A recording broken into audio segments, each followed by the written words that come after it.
আমি সত্য কথা বলতে আমি হতাশ। আপনাদেরকে এইভাবে বলার পরেও আপনারা আমার কথা বুঝতেছেন না, এখানে আইসা বিপদে পড়তেছেন। বা কারো মাধ্যমে অলরেডি ভিসার টাকা দিয়ে দিছেন, পাসপোর্ট জমা দিছেন, এখন ভিসা হচ্ছে না, এটা নিয়ে আপনারা খুব টেনশন। এখন কি করবেন আমাকে জিজ্ঞেস করতেছেন। এখন আমি এটারই উত্তর কীভাবে দিই ভাই বলেন? আপনারা এখন কি করবেন এটা তো আপনারাই ভালো জানেন।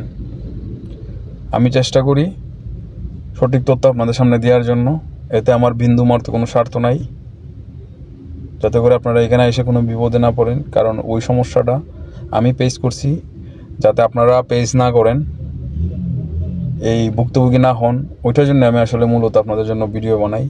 এবং যারা বলতেছেন ভিসা অনলাইন হয় নাই, দালাল আপনাদেরকে টাকা দেওয়ার জন্য বলতেছে, মেডিকেলে ডেট দিয়ে দিবে, হ্যান ত্যান বিভিন্ন কথা বলতেছে, এখন টাকা দিব কি না ভাই? এখন আমি আপনাকে কেন বলবো যে দিয়েন না? আমি আপনাকে কেন বলবো টাকা দিয়েন? আমি তো জানি না আপনারা কিভাবে তাদের সাথে কন্ট্যাক্ট করছেন, মেডিকেলের আগে কত টাকা দিবেন, ভিসা হলে পরে কত টাকা দিবেন, নাকি আইসা দিবেন, এগুলো কি আমি জানি? তা আমি আসলে কিভাবে আপনাদেরকে বলি বলেন? যদিও এই ভিডিওটা এখন বানানোর কথা ছিল না,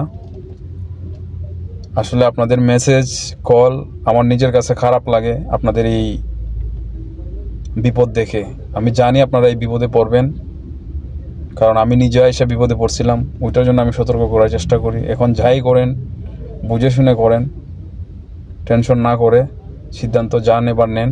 তবে আমি আপনাদেরকে সতর্ক করে দিতে চাই, কাতারে আপনাদেরকে কাজের কথা যদি কেউ বলে নিয়ে আসে, আপনারা কাজ পাইবেন না, এইটাই সত্য, ঠিক আছে? আর আমার মতো যারা ক্লিয়ার কাট বলে যে আপনি এখানে আইসা এই কাজ শিখে আসেন, ওই কাজটা করবেন, এই লাইসেন্সটা নেবেন, এইভাবে করবেন, দেন আসেন। আর না হয় এই দালালদের পাল্লায় পড়ে জীবনটা ধ্বংস করেন না। সবাই ভালো থাকেন, সুস্থ থাকেন, আল্লাহ হাফেজ।